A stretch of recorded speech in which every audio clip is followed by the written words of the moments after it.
John, how you doing? Hi, on. Can you just go on a bit about the fact that not many that Ireland team have won games with Ireland. I think Thursday was just your second win at senior international level. How important was it, even though it was against a team, as you said yourself, you'd expect to beat anyway? Yeah, it was important. Doesn't matter who you're playing, you have to go out and try and win. A win is a win, as they say, and we were obviously going out there on a bad run, so to go out there and score some really good goals is a big confidence booster for the group. Yeah, but do you have to take that into tomorrow, and like is it draw a positive result tomorrow, or do you have to win again just to keep this momentum? Listen, you go out into every game and you try to win it. Talk about it after, but we're going into the game with the mindset that we want to win the game. As we do every game. Obviously, it hasn't happened for a while, and we got the win the other night. But we're going out there, and no matter who's on the pitch, we'll be doing everything to win the game. I've never known a footballer to go out onto the pitch to not try and win a game. Thanks, John. Cheers. Philip Quinn. John, good morning. Thanks for joining again today. John, how did we concede such a shocking goal against Andorra? Sorry, listen, it's football. Set piece. We got done on a set piece, and that was it. But we showed great character to bounce back and score 4 goals and win the game. As a central defender and so the organiser, you must have been a little disappointed, and that free head was given to a player who ran unchecked. Yeah, always disappointed, no matter what goal you concede.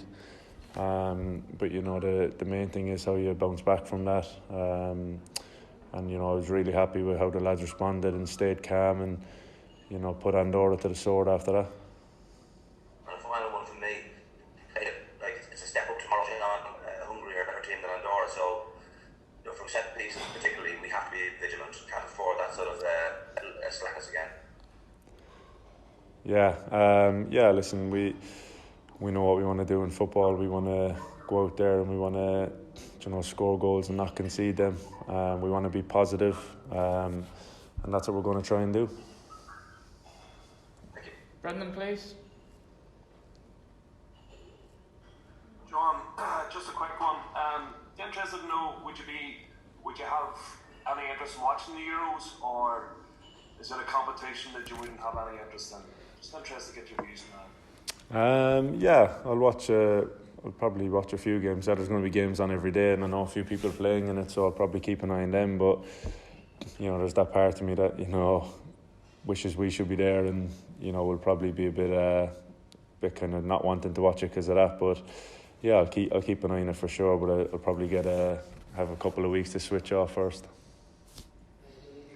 Thanks, John. Cheers, bud. Paul O'Hare. John, how you doing? I know you missed the March games and didn't get to play with Gavin Bazunu, but what did you make from the other night in terms of 19-year-old coming in, being first choice for the last few games? Seems to be extremely confident young man.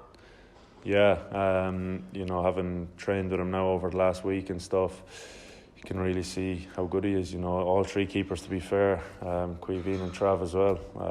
We've got really, really strong competition there, and Gav, for someone so young to play in that position, especially, which is probably the most scrutinised position on a football pitch, it's fantastic to see his composure and his ability.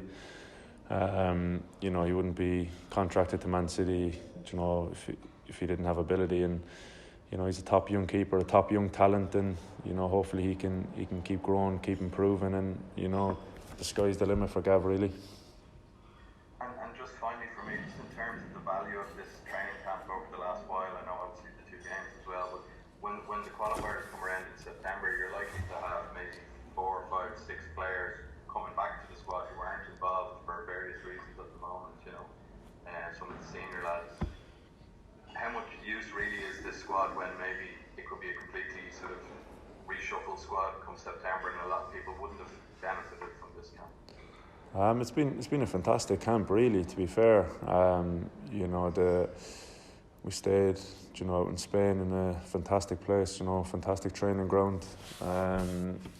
you know, we've the manager Keith and Anthony Barry. You know, the ideas we're getting on the training pitch are fantastic, and you know, Anthony's obviously come back from the Champions League final at Chelsea, and you know, the ideas he's bringing into the camp are, you know, second to none. And I suppose we're all like sponges, really, just trying to learn and trying to improve every day. You know, I think it's been really beneficial this week, and obviously we're missing some players through injuries and stuff, and you know, they'll want to come back into the fold, and you know, they've missed this camp, but that's just football. And you know, I think everybody who's come away has learned a lot and benefited a lot on the pitch and off the pitch. So overall, it's been a good camp so far.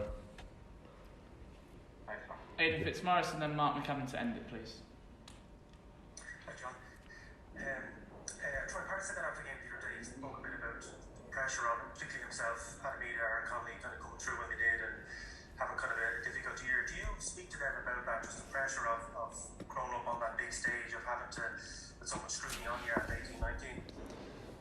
Yeah, I try to know, you know, especially kind of hearing that the lads are under big pressure. It's kind of mind-blowing because, you know, people have got to realise what age these guys are. You know, they're so young, and you know, to be playing at this level at that age is unreal, and you know, they've just got to try and take the pressure off themselves somehow. I suppose with social media these days and all that, they probably can't get away from it, so it's tough. But you know, the age of all the lads coming through, you know, all the young lads, you know, it's fantastic for Ireland, to be honest. It's exciting, because you know, the more they learn and the more games they get at club level and the more experience they get, you know, they'll mature into fine players, and you know, it's up to them really to work hard and to try and improve every day and see where it can take them. But you know, from me looking at the young lads coming through, it's really exciting. Just a little bit of the Euros, I know you spoke earlier on, but just in terms of Portugal, like, will you watch Portugal kind of with an extra bit of attention, given that we're due to play them in September? And what do you make of Portugal? Probably, yeah. Listen, everyone knows Portugal are a top team. They'll probably be in and around it this year to win the Euros, in my opinion. They've got some top players, and you know, we take them on now after the Euros in the next international camp, and you know, we'll be looking to that game when it comes around. But you know, I probably will have a look at them over the Euros. All right, I always kind of quite like to watch the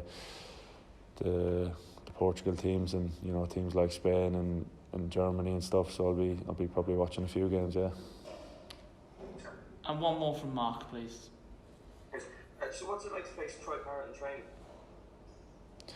Yeah, he's good. Don't know if I've come up against him much. We did a game the other day, right? It was like Munster was one team, Dublin was another team, and then Ulster and Connacht was another team. So yeah, I think Ulster and Connacht ended up winning. I think we lost the final, but yeah, I did a job on him in that game anyway for Munster. But no, he's good. It's good to see him in training every day. You know, he always wants the ball. He's a really good finisher, left and right, and you know, he's a top young talent, and you know, he's a hard worker, which is good too. Excellent. And just one. You mentioned Anthony Barry. Any tales from the Champions League final from him? Did he bring his medal with him? And is there any kind of Chelsea influence that he's brought to this? He didn't bring his medal with him, no. I'd say he's too humble for that. But no, he's top coach. Yeah, really good coach. And you know, this is obviously my first camp working with him, and you know, the ideas I've learned from him have been unreal in a week already. And you know, I can see why he's at a club like Chelsea. You know, it's fantastic that we have him here, and you know, it's fantastic for every player here to learn from him. Just any examples of what he's brought so far? Just on the training ground, you know, without going into too much detail. You know, on the training ground, ideas of different scenarios on the pitch, and you know, he's top class. Okay, guys,